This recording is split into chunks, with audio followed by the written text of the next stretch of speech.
Sometimes you want to bring down the hammer with you in an EDC format. And I just want to show you this interesting tool. So of course it is stipulated to have a hammer, so they have a lot of weight, which is a drawback for EDC use. Also you have a prying part here for getting those nails out, which is not very effective, but could still help in a pinch. As you can see here, you can get to the nail and it's quite long and quite sharp, so that gives you the benefit. Also they made usability to have a plier functionality, so even a cutting plier here you have something to for example remove things that you are turned on very hard, so you can turn them loose or fasten them, and here you have something to grip. If you put it in the hand, it is not very ergonomic, of course, because those internal elements stick out and they just grab you here, and also this plier part sticks out on the other side, so it's not that ergonomic in hand, and it will, especially at this point, stick and will wound you if you use it for hard use.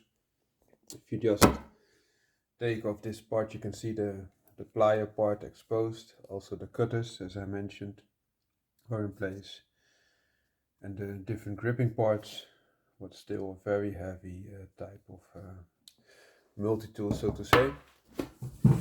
And the drawback of the pliers is, as you compare them to other pliers, which I will do now, is that the mouth is very bulky. So oftentimes you cannot get in because this is the maximum that it can open, and as you can see, it's completely different. As you can see what those mouths can do, for example, and also the pointiness of this little far more lighter tool is a lot better. But there's also a reason, because they wanted to have something that has the benefits of the weight of a hammer, but it might be done in a different way, which would be better. Now I will open up all the elements and show you what this thing can do as well. So we are back. I opened it all up. I will also show you some of the design faults that I think that are in here. If you look at this side, there's only one tool, Phillips screwdriver, and then you have to really close the plier to have the functionality, because otherwise it will just be hidden. The drawback here is that it's very hard to get out.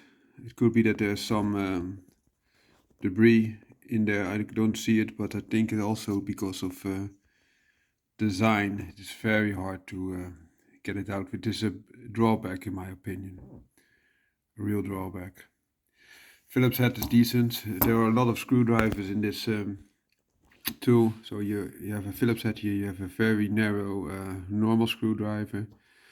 Also a little bit of a design flaw because it interacts with this little scraper cutter type of tool, so it is very hard to get out.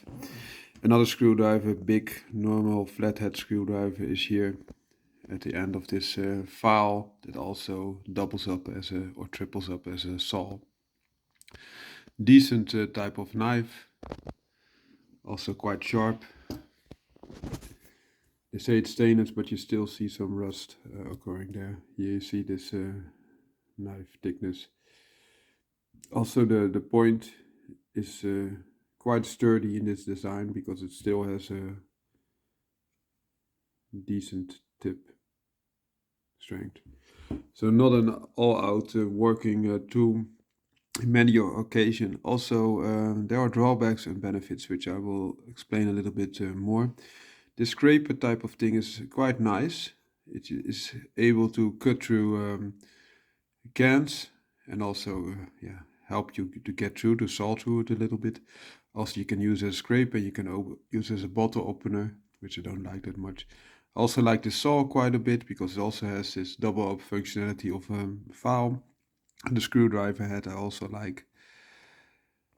That it has all these tools is a big plus, but the drawback would be because it's so bulky that you would be far better off, for example, using lightweight plier. You can also connect like this, and a different type of Swiss pocket knife for the other features, because this plier does have the cutting ability, which this one doesn't. But the weight of this tool is more than this the weight of this Baco by an enormous degree. You could even have these two together and it will not become close to the weight of this tool, because the hammerhead is extremely heavy. And why would you need a hammer? There could be some circumstance that you cannot get something else to use the hammer, but if you get a rock or a big part of wood, you can still have the hammer functionality, not the nail puller, I must say. And also this is quite a sturdy plier. Yeah? It's more sturdy than this one, I think, because it's a hollow out design.